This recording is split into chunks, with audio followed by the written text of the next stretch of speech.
병원 로비에서 댄스는 공중전화로 태미 포스터의 병실을 지켜줄 경관을 요청했다. 병원 내에서는 휴대폰을 쓸 수 없었다. 그런 다음 그녀는 접수 카운터로 다가가 어머니를 호출했다.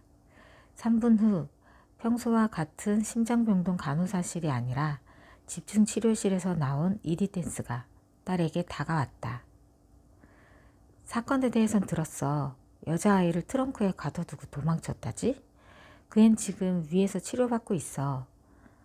알아요. 막 만나고 나오는 길이에요. 괜찮을 거야.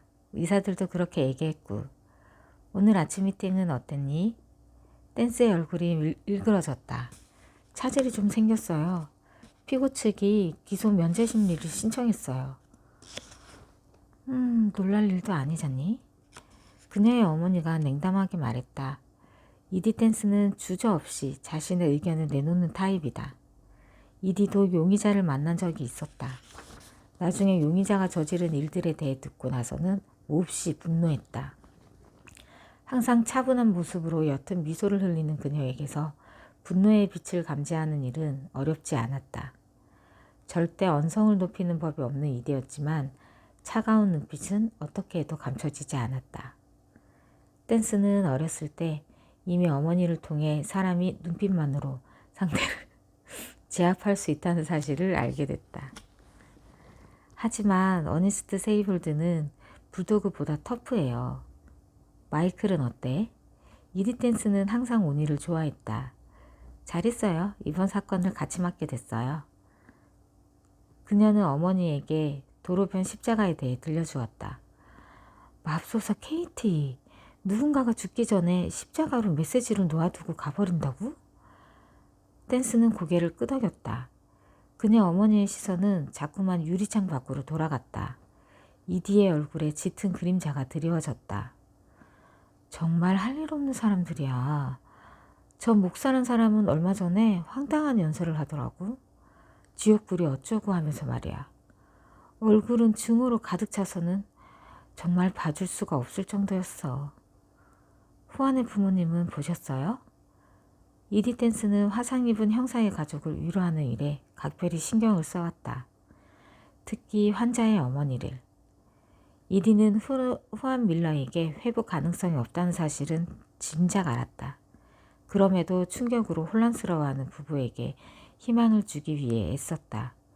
이디는 딸에게 후안 어머니의 감정적 고통은 그녀 아들의 육체적 고통만큼이나 극심하다고 설명했었다. 아니, 아직 안 오셨어. 훌리오만 봤어. 오늘 아침 일찍 왔더라고. 훌리오가요? 왜요?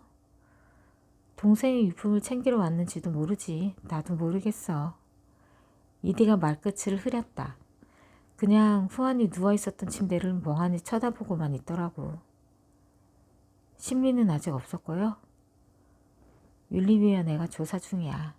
경찰 몇 명이 들락거리기도 했고 카운티 보안관 사람들에게도 사람을 보냈었어. 하지만 보고서의 사진을 본 사람들은 하나같이 후안이 그렇게 숨진 게 오히려 다행이라는 반응이야. 훌리오가 오늘 아무 얘기도 안 하던가요? 나뿐 아니라 누구와도 얘기를 하지 않았어. 솔직히 접근하기가 좀 두렵긴 해. 그가 너에게 한 짓이 자꾸 떠올라서 말이야. 일시적으로 이성을 잃었을 뿐이에요. 그것도 내 딸을 덮친 핑계가 될 순 없어. 이디가 미소를 지으며 말했다. 그녀의 시선이 다시 밖의 시위자들에게로 돌아갔다. 이디의 얼굴이 어두워졌다. 이만 돌아가야겠어. 나중에 아빠가 웨스와 메스를 이쪽으로 데려와 주실 수 있나요? 오늘 수족관에서 미팅이 있으시다던데. 제가 와서 애들을 데려갈게요. 그렇게 해. 애들은 놀이실에 데려다 놓을게. 이디 댄스는 마지막으로 밖을 내다보았다. 그녀의 얼굴은 여전히 분노와 근심으로 가득 차 있었다. 표정은 이렇게 말하고 있었다. 여기서 우리 일을 방해하는 게 당신들 일인가요? 댄스는 병원을 나서며 알 사무엘 피스크 목사와 그의 경호원을 힐끔 돌아보았다. 그들은 몇몇 시위자들과 손을 잡고 고개를 숙인 채 기도 중이었다.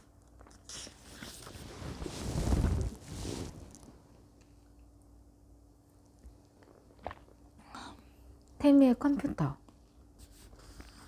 댄스가 마이크로니에게 말했다. 그가 한쪽 눈썹을 축혀 세웠다. 거기에 답이 있을 거예요. 누가 태미 포스터를 습격했는지에 대한 답 말이에요. 두 사람은 메이시스 백화점의 야외 광장인 델몬트 센터의 홀푸드 밖에 앉아 커피를 홀짝이고 있었다. 댄스는 이곳에서만 10켤레가 넘는 구두를 샀다. 구두는 그녀의 안정제나 다름없었다. 부끄러운 얘기지만 지난 몇 년간 이곳 세일을 놓쳐본 적이 없었다. 현명하네. 온라인 스토커? 오닐이 물었다. 두 사람이 먹고 나온 음식은 향긋한 네덜란드 소스와 파슬리 장식을 곁들인 술안이 아닌 저지방 크림치즈를 바른 건포도 베이글이었다. 그럴 가능성도 있어요. 아니면 옛 남자친구나 소셜 네트워크 사이트에서 만난 누군가로부터 협박을 받았는지도 모르고요.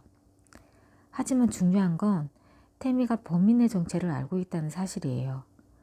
개인적으로 친분이 있는지는 모르지만 아마 같은 학교에 다니는 누군가일 거예요. 스티븐스 고등학교. 끝까지 입을 열지 않았어?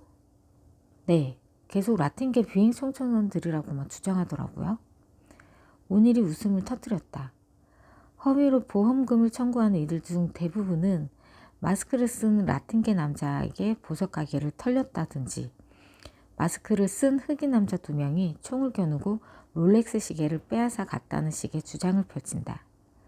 확실하진 않지만 내 생각엔 범인이 스웨트 셔츠나 후드를 걸치고 있을 것 같아요. 내가 그걸 언급했을 때 태미가 또 다른 부정의 반응을 보였거든요. 태미의 컴퓨터를 살펴보고 싶다 이거지? 오닐이 묵직한 서류 가방을 테이블에 올려놓고 출력한 문서를 꺼내 빠르게 훑어나갔다. 좋은 소식이야. 컴퓨터는 우리가 증거물로 압수해놨어. 노트북이군. 태미의 차 뒷좌석에서 발견됐어. 하지만 태평양 바닷물에서 신나게 수영을 즐겼겠죠? 해수에 의해 심각한 손상을 입음 이렇게 돼 있는데 댄스의 몸에서 기운이 쫙 빠져나갔다. 샌크라멘토나 FBI 세너제이 지국으로 보내야 할지도 모르겠군. 결과를 봤는데 몇 주 걸릴 텐데.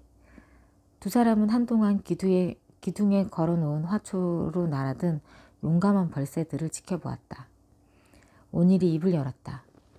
그곳 지국에 있는 친구랑 얘기를 해봤어. 얼마 전에 사이버 범죄에 대한 강연을 들었다더군. 발표자들 중 하나가 이 지역 사람이었다나? 산크라루스의 교수래.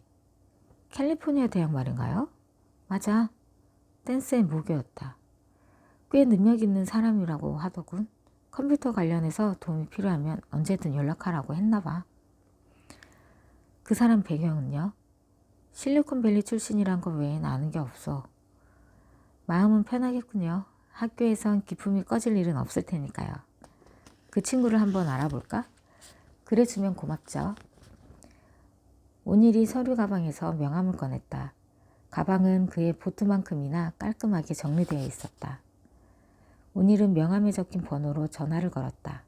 그리고 3분 동안 친구와 통화했다. FBI 역시 이번 사건에 지대한 관심을 보이고 있었다. 오닐은 이름 하나를 받아 적은 다음 요원에게 고맙다고 말했다. 그가 전화를 끊고 댄스에게 메모지를 건넸다. 조나단 볼링 박사.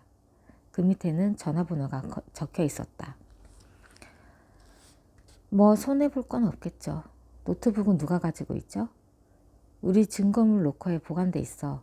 전화해서 꺼내놓으라고 할게. 댄스가 휴대폰을 꺼내 볼링에게 전화를 걸었다.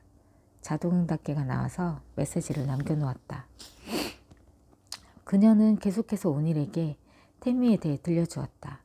그녀의 감정적 반응 대부분은 범인이 다시 습격해올지 모른다는 공포로부터 비롯된 것이라고. 우리가 걱정하는 것과 다르지 않군. 오닐이 두툼한 손으로 희끗희끗한 머리를 쓸어넘기며 말했다. 그뿐 아니라 죄책감의 신호도 살짝 보였어요. 자신에게도 그 사건에 대한 책임이 어느 정도 있기 때문에 그런 것 같아요. 일단 태미 컴퓨터를 살펴봐야 확인이 될 거예요. 댄스가 손목시계를 들여다보았다. 조나단 볼링이 3분째 연락이 없다는 사실에 짜증이 났다. 그게 터무니없는 억지라는 걸 알면서도. 그녀가 온일에게 물었다. 채취한 증거에서 더 찾아낸 건 없으시고요? 없어. 그는 피터 베닝턴의 현장감 음식 보고서 내용을 들려주었다. 십자가를 만든 나무는 오크나무였다. 오크나무는 페닌슐라에서만 수백만 그루가 있을 터였다. 가지 2개를 동여 묶은 초록색 꽃집 절사는 너무 흔해 추적이 불가능했다. 판지는 수천 곳의 상점에서 파는 싸구려 노트패드에서 오려낸 것이었다. 잉크도 추적이 불가능했다. 장미는 말할 것도 없고. 댄스는 자전거에 대한 이론도 들려주었지만 오닐은 이미 한 발 앞서 나가 있었다. 그는 소녀가 납치된 주차장과 범인이 차를 두고 도망친 해변을 다시 살펴본 결과 추가로 자전거 바퀴 자국을 발견할 수 있었다고 덧붙였다. 선명하지는 않지만 남겨진 지 얼마 되지 않은 걸로 봐서 범인의 자전거가 틀림없을 거라고 생각도 했다. 추적이 불가능하다는 사실이 유감스러울 뿐이었다. 그때 댄스의 휴대폰이 울렸다. 오닐이 미소를 지었다. 댄스는 발신자를 확인했다. 제이 볼링. 그녀가 한쪽 눈썹을 축혀 세웠다.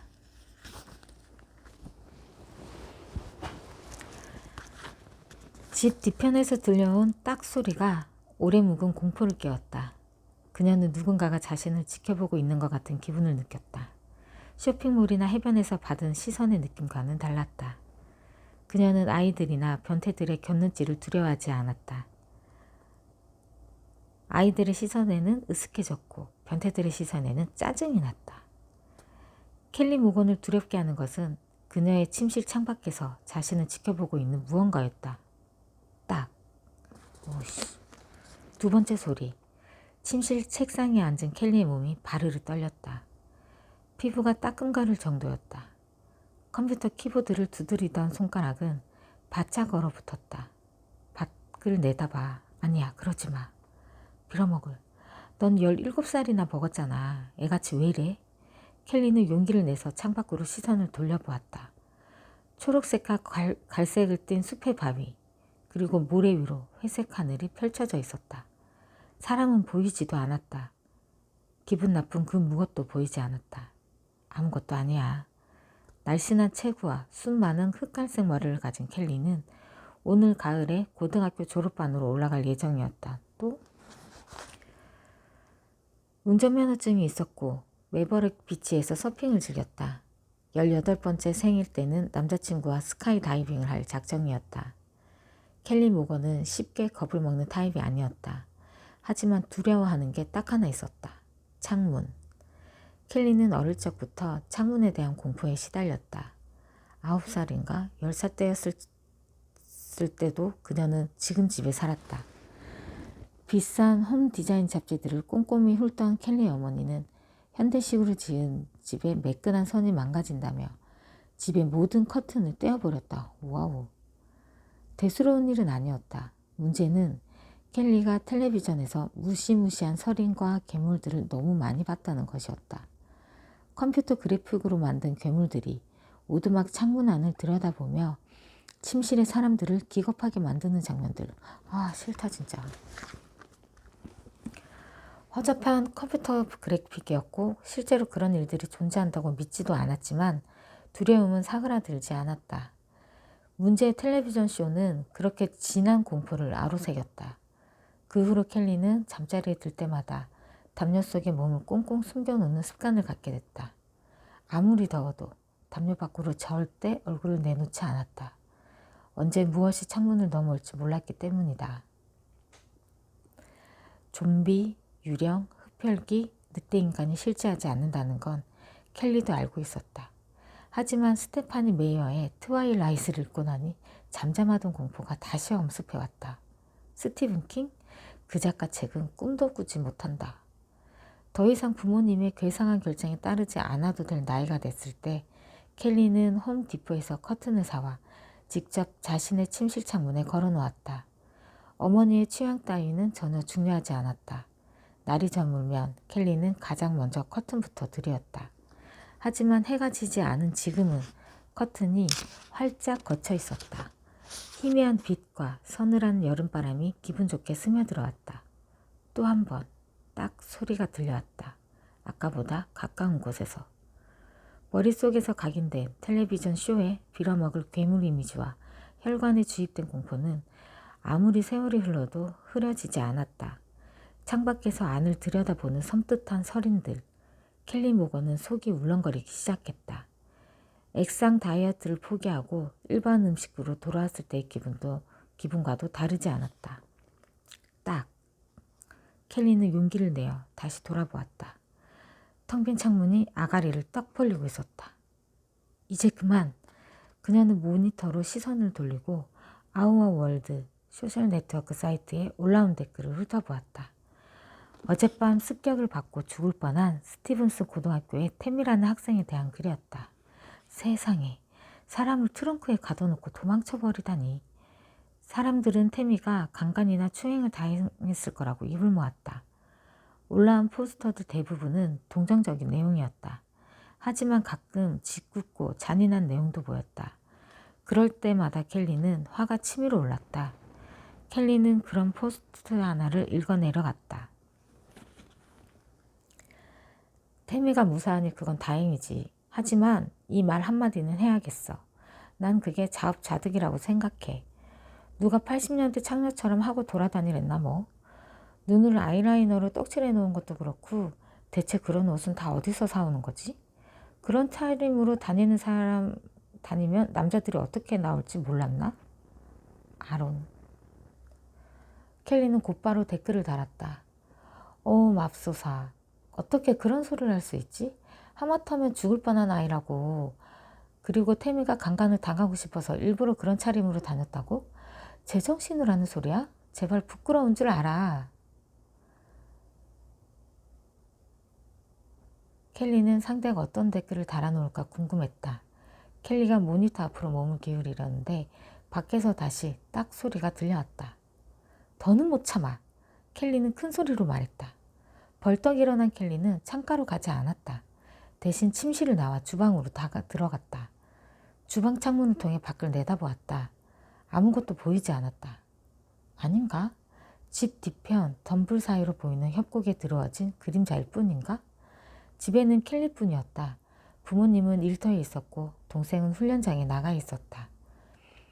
켈리는 불안한 기색을 지우지 못한 채 피식 웃었다. 밖에 나가 육중한 변태에 맞서는 것도 무서웠지만 그보다 더 섬뜩한 것은 창문을 통해 그를 내다보는 것이었다. 켈리는 자석 식칼꽂이를 힐끔 돌아보았다. 칼날은 굉장히 날카로웠다.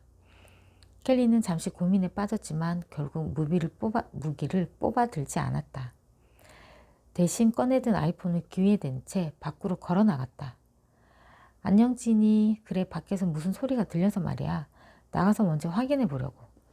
친구와 통화하는 척 하는 것이었지만 그것은 이 사실을 알 리 없을 터이다. 아니, 끊지 않을래. 누가 언제 날 덮칠지 모르니까. 켈리가 큰 소리로 말했다. 켈리는 문을 열고 옆들로 나갔다. 그리고 모퉁이를 돌아 뒷뜰로 돌아갔다. 걸음을 멈추고 주위를 살폈지만 아무도 보이지 않았다. 우거진 덤불 너머로는 카운티 소유지로 이어지는 가파른 비탈이 자리했다. 잡목림으로 채워진 얕은 협곡에서 조깅 코스가 마련돼 있었다. 요즘 어때? 정말 잘 됐네. 아주 잘 됐어. 좋아. 여기서 더 오버하면 안 돼. 연기가 어설퍼졌어. 켈리는 생각했다. 켈리는 덤불 속으로 들어가 협곡을 내려다 보았다. 누군가가 그쪽으로 도망치는 모습을 본 것 같았기 때문이다. 멀리 떨어지지 않은 곳에서 트레이닝복 차림의 소년이 자전거를 타고 가는 모습이 보였다. 퍼시픽 그로브와 몬터레이 사이의 지름길이었다. 소년이 왼쪽으로 방향을 틀어 언덕길로 사라졌다. 켈리는 휴대폰을 귀에서 뗐다. 돌아서 집으로 돌아가려는데 화단에서 거슬리는 무언가가 눈에 들어왔다. 빨간색의 작은 점. 켈리는 그 앞으로 다가가 꽃잎을 집어들었다. 장미. 켈리는 초승달 모양의 장미꽃을 떨어뜨렸다. 그리고는 집으로 들어갔다. 켈리가 멈춰서서 뒤를 돌아보았다. 아무도 없었다. 동물도 보이지 않았고 서린이나 늑대 인간도 없었다. 안으로 들어서는 순간 숨이 턱 막혔다. 3미터쯤 앞에서 사람의 검은 윤곽이 다가오고 있었다. 거실의 역광 조명 때문에 얼굴은 잘 보이지 않았다. 누구? 형체가 멈춰섰다. 그리고 피식 웃었다. 맙소사, 켈리 누나, 유령이라도 봤어? 그 꼴 하고는 휴대폰 줘봐. 사진 찍어놔야겠어. 동생 니키가 아이폰을 향해 손을 뻗었다. 꺼져. 일그러진 얼굴의 켈리가 뒤로 물러나며 말했다. 오늘 훈련 있다고 했잖아. 트레이닝복 가지러 왔어. 참, 트렁크에 갇혀 죽을 뻔한 여자의 얘기 들었어? 스티븐슨에 다닌다던데? 들었어. 언젠가 본 적도 있고. 태미 포스터. 예뻐? 흐느적거리는 16살 니키가 냉장고에서 에너지 드링크를 꺼냈다. 헝클어진 머리는 누나와 같은 갈색이었다. 니키, 그 역겨운 걸 어떻게 마셔? 맛만 좋은데? 그래서 예쁘다는 거야? 못생겼다는 거야? 켈리는 동생을 혐오했다. 나갈 때 문 걸어 잠그는 거 잊지 마. 니키가 과장되게 얼굴을 일그러뜨렸다. 왜? 누가 누나를 추행하고 싶어 하겠어? 그냥 시키는 대로 해. 알았어. 켈리가 동생을 쏘아보았다. 물론 니키는 언제나처럼 무시해버렸고 켈리는 방으로 돌아와 컴퓨터 앞에 앉았다. 예상대로 아론이 태미 포스터를 옹호한 켈리를 공격하는 댓글을 달았다. 어휴, 좋아. 이젠 아주 끝장을 내주지. 땅을 치고 후회하게 만들어줄 거야. 켈리 모건은 의기양양하게 키보드를 두드리기 시작했다.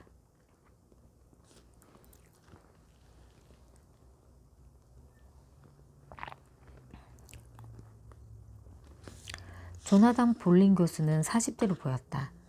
댄스보다 몇 센티미터 큰 그는 운동을 싫어하고 정크푸드를 사랑할 것만 같은 체구를 가졌다. 고든 갈색머리는 댄스와 비슷했지만 왠지 보름에 한 번씩 세이프웨어에 클레롤 샴푸를 사올 타입 같아 보이지는 않았다. 와우, 댄스의 안내를 받으며 캘리포니아 연방수사국 로비를 지나 그녀의 사무실에 들어온 볼링이 말했다. 상상했던 것과는 다르군요. CSI에서 봤던 거랑은 아주 딴판입니다. 이 우주에서 그 드라마를 보지 못한 사람이 과연 있을까? 없을걸? 볼링의 한쪽 손목에는 타임엑스 디지털 시계가, 또 다른 손목에는 무언가를 지지한다는 의미의 팔찌를 두르고 있었다. 청바지와 검은색 폴로 셔츠 차림의 볼링은 공영 라디오를 연상시키는 단정한 모습이었다. 갈색 눈은 흔들림이 없었고 입가에는 항상 미소를 머금었다. 마음만 먹는다면 자신이 가르치는 대학원생들에까지도 충분히 유혹할 수 있을 것 같았다. 댄스가 물었다. 법 집행기관 사무실에 와보신 적 있나요? 물론이죠. 볼링이 말했다. 그의 헛기침이 묘한 동자각작 신호를 내보였다. 그는 이내 미소를 지었다. 하지만 그들이 공소를 철회했습니다. 지미 호파의 시신이 발견되지 않았으니 저를 어떻게 잡아넣을 수 있었겠습니까? 볼링의 농담에 댄스가 웃음을 터뜨렸다. 오, 불쌍한 학생들. 조심들 해야 할 거야. 경찰 수사에 도움을 주신 적은 있으시죠? 법 집행기관과 경비 회사들로부터 협조 요청을 받은 적 있습니다. 하지만 실제로 도움을 준 적은 없었습니다. 이번이 처음이죠. 이게 제 처녀 항해인 셈입니다. 실망시켜드리지 않도록 노력하겠습니다. 왜 이래? 두 사람은 낡은 커피 테이블을 사이에 두고 마주 앉았다. 볼링이 말했다. 깊은 마음으로 도와드리겠지만 제가 뭘 어떻게 도와드릴지 모르겠군요. 창문으로 새어들어온 햇살이 볼링의 가죽 구두 위로 쏟아졌다. 발을 내려다보던 그는 자신이 양말을 짝짝이로 신었다는 사실을 깨달았다. 한쪽은 검은색, 나머지 한쪽은 짙은 감색이었다. 볼링이 피식 웃었다. 예전 같았으면 그를 독신으로 넘겨짚었을 댄스였지만 맞벌이 부부가 많아진 요즘 이런 패션 실수는 섣불리 인정할 수 없는 단서였다. 하드웨어와 소프트웨어 쪽으론 도움이 되드릴 수 있겠지만 진지한 기술적 조언을 하기에는 너무 늙었습니다. 제가 인도 출신도 아니고요. 볼링은 스탠퍼드 대학에서 문학과 공학 학위를 땄고 빈둥거리며 세계 곳곳을 들쑤시고 다니다가 실리콘밸리에서 자리를 잡고 몇몇 컴퓨터 회사의 시스템 디자인을 맡았다고 했다. 흥미로운 나날들이었죠. 볼링이 말했다. 하지만 그곳 사람들의 탐욕에 질려버렸다고 덧붙였다. 오일러 씨와도 다르지 않았습니다. 모두가 컴퓨터를 이용해 부자가 될 생각만 하고 있었어요. 사람들의 요구가 무엇인지, 무엇을 얻기 위해 컴퓨터가 어떤 도움을 줄 수 있는지 고민해야 할 때 말입니다. 볼링은 고개를 저었다. 그런 그들을 지켜보며 환멸을 느꼈습니다. 그래서 주식만 조금 챙기고 사표를 냈죠. 그 뒤로 다시 방황했습니다. 산타크루스로 오게 됐고 여기서 교수로 채용됐습니다. 전 이 일이 너무 좋습니다. 10년째 해오고 있지만 아직도 이 일이 마음에 쏙 들어요.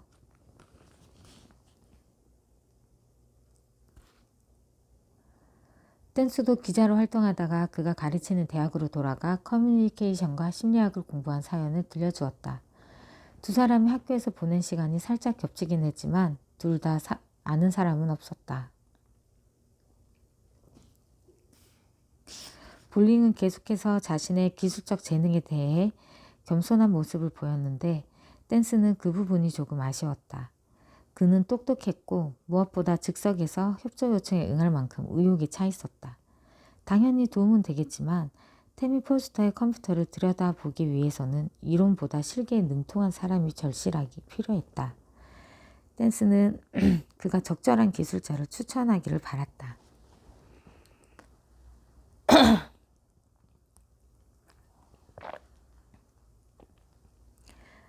메리엘린 크레스바크가 커피와 쿠키가 담긴 쟁반을 들고 나타났다. 갈색 머리와 새빨간 케플러 손톱으로 무장한 그녀는 매력적인 컨트리 가수를 연상시켰다. 경비실에서 연락이 왔어요. 마이클의 사무실에서 컴퓨터를 가져왔다는데요. 잘 됐네요. 미안한데 그것 좀 받아줄래요? 메리엘린이 잠시 머뭇거렸다. 댄스는 그녀가 볼링에게 관심을 보인다는 사실을 대번에 눈치챘다. 언제부터인가 그녀의 비서는 댄스에게 새 남편을 찾아주기 위해 노골적으로 나서고 있었다. 볼링의 왼손에 반지가 끼워져 있지 않음을 확인한 그녀가 댄스를 돌아보며 한쪽 눈썹을 축혀세웠다. 댄스가 못마땅한 눈빛을 내보였지만 메리엘린은 못 본 척했다. 볼링이 고맙다고 인사를 한 다음 커피에 설탕을 3스푼 탔다. 그리고 쿠키 2개를 단숨에 해치웠다. 맛있는데요? 아니, 그 이상이에요. 그녀가 직접 구운 거예요. 정말입니까? 직접 쿠키를 구워 먹는 사람이 정말 있다고요? 전 키블루 쿠키인 줄 알았습니다. 댄스도 커피를 곁들여 쿠키 반쪽을 먹었다. 어떻게 된 일인지 알려드릴게요. 그녀는 볼링에게 태미 포스터 습격 사건에 대해 들려주었다. 그래서 그 아이의 노트북을 살펴볼 필요가 있게 된 거예요. 볼링이 이해한다는 듯 고개를 끄덕였다. 아, 태평양에서 헤엄치다 온 그 컴퓨터 말이군요. 토스트가 돼버렸을 거예요. 오트밀이 됐다는 게 더 적절한 표현일 겁니다. 아무래도 물에 젖었을 테니까요. 굳이 아침 메뉴에 비유한다는 말이죠. 그때 젊은 MCSO 경관이 커다란 종이봉투를 들고 댄스의 사무실로 들어왔다. 잘생긴 그는 의욕에 찬 모습이었다. 실은 잘생겼다기보다는 귀엽다는 게 더 적절한 표현일 것 같았다. 파란 눈의 경관은 경례를 붙여야 할지를 잠시 망설이는 듯했다. 댄스 요원님? 네, 데이비드 라인홀드입니다. 보안관 사무실 현장 감식반 소속입니다. 반가워요. 여기까지 가져오기 위해서 미안해요. 별 말씀을요. 제가 할 수 있는 건 뭐라도 해야죠. 그와 볼링이 악수했다. 호리호리한 경관은 완벽하게 다린 제복 차림이었다. 라인홀드가 댄스에게 종이봉투를 건넸다. 비닐봉지에 넣으면 통풍이 안 돼서 종이봉투에 넣어왔습니다. 그래야 물기를 최대한 빼낼 수 있을 테니까요. 감사합니다. 볼링이 말했다. 그리고 배터리는 빼냈습니다. 젊은 경관이 말했다. 그가 잘 봉한 금속 튜브를 들어 보였다. 리튬 이온 전지입니다. 물이 들어가면 폭발할 수도 있거든요. 볼링이 고개를 끄덕였다. 댄스는 그게 잘한 일인지 이해하지 못했다. 그녀가 미간을 찌푸리자 볼링은 물에 닿으면 폭발하는 특정 리튬 전지가 있다고 설명했다. 컴퓨터 마니아인가요? 볼링이 라인홀드에게 물었다. 아닙니다. 그냥 주워들은 얘기입니다. 라인홀드가 댄스에게 설명한 문서를 건네며 종이봉투에 붙은 연계관리 인증카드를 가리켰다. 더 필요하신 게 있으시면 언제든 연락주세요. 그가 명함을 꺼내 건넸다. 댄스가 고맙다고 인사하자 라인홀드는 사무실을 나갔다. 그녀는 종이봉투 안에서 태미의 노트북을 꺼냈다. 핑크색이었다. 이런 색도 있었군요. 볼링이 고개를 저으며 말했다. 그는 노트북 밑면을 살펴보았다. 댄스가 물었다. 여기 담긴 파일들을 살펴보는 걸 도와줄 만한 사람이 있을까요? 물론이죠. 제가 도와드릴 수 있습니다. 아, 실기까지 능하신 줄은 몰랐어요. 이 작업은 기술적으로 까다로운 게 아닙니다. 요즘 기준으로 보면 말이죠. 볼링이 미소를 지었다. 자동차 타이어를 교체하는 정도의 작업일 뿐입니다. 도구 몇 가지만 있으면 돼요. 여긴 연구실이 없어요. 필요하신 게 뭔지는 모르겠지만 아마 없을 거예요. 그런가요? 아까 보니 구두 수집이 취미이신 것 같던데요. 댄스의 벽장문은 열려 있었다. 볼링이 사무실로 들어서면서 그 안을 살짝 들여다본 모양이었다. 벽장 속 바닥에는 10켤레 남짓되는 구두가 가지런히 놓여 있었다. 퇴근 후에 집에 들리지 않고 밤에 유흥을 즐기러 나갈 때를 대비해 가져다 놓은 것들이었다. 그녀가 피식 웃었다. 딱 걸렸군. 볼링이 말했다. 기본적인 미용용품은 없나요? 미용용품? 헤어드라이어가 필요합니다. 댄스가 싱긋 웃었다. 애석하게도 제 미용용품은 집에 있어요. 그럼 나가서 사와야겠군요.